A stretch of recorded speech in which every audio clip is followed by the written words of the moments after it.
Senator Joe Manchin of West Virginia has been making headlines lately. Manchin is a Democrat known for his moderate views and his willingness to work with Republicans, and at times defy his own party.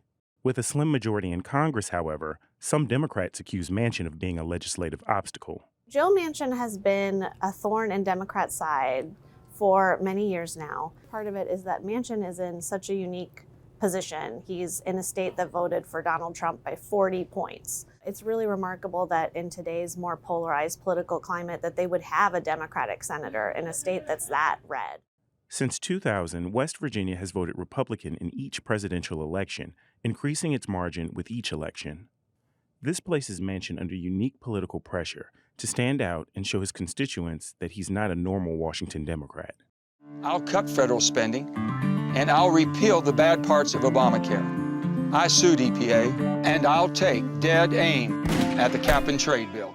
Joe Manchin has some positions that differ with the average Democrats that I think are genuinely held for him. I don't think he's just saying that because he's in such a red state. There's some places where just his background gives him a different point of view. So on energy, for example, West Virginia is a coal state, but he also made his fortune dealing in financial trades around coal. He has a different perspective on energy, fossil fuels than your average Democrat. So that's something he actually feels pretty strongly about, even if he wasn't in a red state. But at the same time, I think there's also some political calculations that go on when Manchin decides to take a stand on an issue. Manchin's reputation for marching to the beat of his own drum was most recently on display when he blocked core pieces of President Biden's agenda known as the Buildback Better plan. Simply put, I will not support a bill that is this consequential without thoroughly understanding the impact that it'll have on our national debt. Manchin would later support a modified version of this plan titled the Inflation Reduction Act.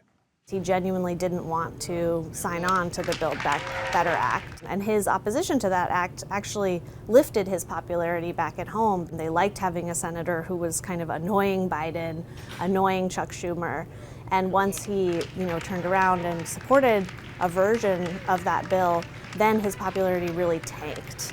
And that's what he has to deal with now as he weighs whether he's going to try to hold on to his seat. Joe Manchin has ramped up his criticism of the Biden administration, criticizing the rollout of parts of the Inflation Reduction Act. While some believe this coincides with the 2024 election season as an effort to raise his popularity at home, Manchin denies these claims. He has also not confirmed a re-election bid, causing even more anxiety amongst his party. I'm not going to get into 2024. No matter what happens in 2024, there'll be plenty of politics between now and then. Can't we just fix what's in front of us right now? Manchin is weighing the political environment he's in right now. West Virginia has only gotten redder since 2018, so this will be an even more challenging race for him to win than last time. And the field on the Republican side is just now taking shape. He wants to kind of keep his cards close to his chest, see how the field shapes up before he decides whether he really has a shot here and can win that race. Democrats hold a slim margin in the Senate. 3 of the 51 seats they hold are in red states that voted for Trump in 2020. The outcome of Joe Manchin's potential re-election bid in 2024 could have significant implications for Democrats and their ability to advance their policy agenda in the Senate.